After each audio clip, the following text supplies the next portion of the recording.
ஸ்ரீ மாத்ரே நமகா. சென்னை அடையார் சர்வசக்தி பீடத்திலிருந்து அருள்வாக்கம்மா ரேணுகா தேவி.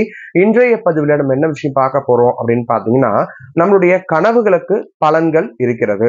அந்த வகையில நான் கனவுகள் பத்தி சில பதிவுகள் கொடுக்கும் பொழுது நிறைய நபர்கள் சந்தேகங்கள் கேட்டிருந்தாங்க. மிக முக்கியமாக பாம்பு சம்பந்தமாகவும், எருமை மாடு சம்பந்தமாகவும், பசுமாடு சம்பந்தமாகவும், காளி தேவி சம்பந்தமாகவும் ஒரு சந்தேகங்கள் மக்கள் பலர் பேர் கேட்டிருந்தாங்க. அவங்களுக்கெல்லாம் விடை தரக்கூடிய பதிவாகவும், கனவுல பாம்பு வந்தா என்ன நடக்கும், எப்படி வந்தா எந்தெந்த மாதிரி பலன்கள் கிடைக்கும், இறந்தவர்கள் வந்தா என்ன பலன் கிடைக்கும் அப்படின்றத பற்றி தான் இன்றைய பதிவுல நம்ம பார்க்க போறோம். இந்த பதிவு பார்க்கறதுக்கு முன்னாடி இது வரைக்கும் நம்மளுடைய சேனலை சப்ஸ்கிரைப் பண்ணாதவங்க பண்ணிக்கங்க. வாங்க வீடியோக்குள்ள போகலாம். பல அன்பர்கள் கனவு அப்படின்னு ஒரு விஷயத்த ரொம்பவும் அதீதமான நம்பிக்கையுள்ள ஒரு விஷயமாக பார்த்துக்கிட்டு இருக்கிறாங்க. ஏன் அப்படின்னா, அவங்க கனவுல வர்றது நிச்சயமா அவங்களுடைய வாழ்க்கையில நடக்கக்கூடிய ஒரு சம்பவமாக இருக்கிறது.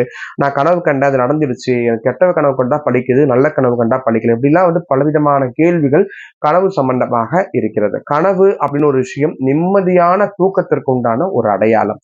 கனவு வருதுன்னா அந்த மனுஷன் நல்லா தூங்குறான் அப்படின்னு அர்த்தம். கனவு அப்படின்றது நம்மளுடைய எண்ண அலைகளுடைய மொத்த உருமாற்றமாகத்தான் அந்த இடத்துல இருக்குது. நம்மளுக்கு வாழ்க்கையில சந்திக்க வேண்டிய வெற்றி தோல்விகளை நிர்ணயிக்கக்கூடிய ஒரு விஷயமாக இருக்கிறது. நம்மளுடைய மன தைரியத்தை அங்கீகரிக்கக்கூடிய ஒரு விஷயமா கனவாகப்பட்டது இருக்கிறது. அப்போ இந்த கனவுல பாம்பு துரத்துக்கிட்டு வருது அப்படின்னா அந்த நபருக்கு சனி பிடிப்பதாக அர்த்தம். அந்த நபருக்கு யாருடைய கனவுல பாம்பு தெருத்துதோ அவங்களுக்கு சனி பிடிக்க போகுது அப்படின்னு அர்த்தம். யாராவது ஒருத்தரை கனவுல பாம்பு கடிச்சிருச்சு, ரத்தம் வருது அப்படின்னா அந்த நபரை சனி விட்டு விட்டது அப்படின்னு அர்த்தம். நிச்சயமா இந்த பாம்பு கனவுல 2 பாம்பு பின்னிக்கிறது போல வருது, ஏதோ பயமுறுத்துறது போல வருது, என் பக்கத்துல படுத்திருக்க போல வருது, மேல ஏறுற மாதிரி வருது, குறுக்க போற மாதிரி வருது, இந்த மாதிரி எல்லாம் பாம்புகள் அடிக்கடிக்கு தொல்லை பண்றது, இந்த மாதிரி விஷயங்கள் இருந்தா கால சர்ப தோஷம் அல்லது நாக சர்ப சாபம் இருக்கிறதாக நம்ம எடுத்துக்கணும். அந்த புத்துக்கு கிட்ட போயிட்டு பாம்புக்கு என்ன பரிகாரம் செய்யணுமோ அதை போய் நம்ம முறையான விகிதத்துல நம்ம அதை சரியா செய்து முடிச்சோம் அப்படின்னா அந்த பாம்பு துரத்துறக்கூடிய விஷயங்கள்லாம் சரியாகும். கனவுல யானை துரத்தினால் உங்களுக்கு மகாலட்சுமி சேர போறதாக அர்த்தம். அதுவும் வலது கால தூக்கிக்கிட்டு உங்களை யானை துரத்துது அப்படின்னா உங்களுக்கு ஏதோ ஒரு பெரிய லட்சுமிகரமான விஷயம் நடக்க போறது, சொத்து கிடைக்க போறது, இடம் வாங்க போறீங்க, பணம் வரப்போறதா அர்த்தம். இடது கால தூக்கி மெரிக்கிறது போல கனவு கண்டா நம்மளுக்கு ஏதோ ஆபத்து வரப்போகுது அப்படின்னு அர்த்தம். உயிர் ஆபத்து ஏற்பட போகிறது அப்படின்னு அர்த்தம்.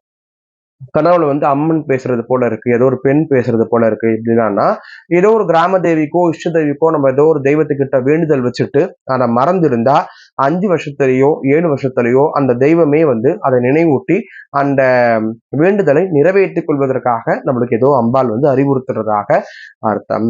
இன்னொரு விஷயம் நிறைய பேர் கேட்டு இருந்தது, என்ன கேட்டீங்க அப்படின்னா, என்னுடைய கனவுல என் எரும மாடு தெருத்துதுமா அப்படின்னு கேட்டிருந்தீங்க. எரும மாடு தெருத்துனா உயிர் ஆபத்து என்பது நிச்சயமாக அந்த நபருக்கு இருக்கிறது. உடலால் ஏதோ சேதாரத்தை சந்திக்க போகிறார் அப்படின்னு ஒரு விஷயத்த யமனை சந்திக்கக்கூடிய விஷயமாக தான் எருமை மாடு உங்க கனவுல உங்களை திருத்துது.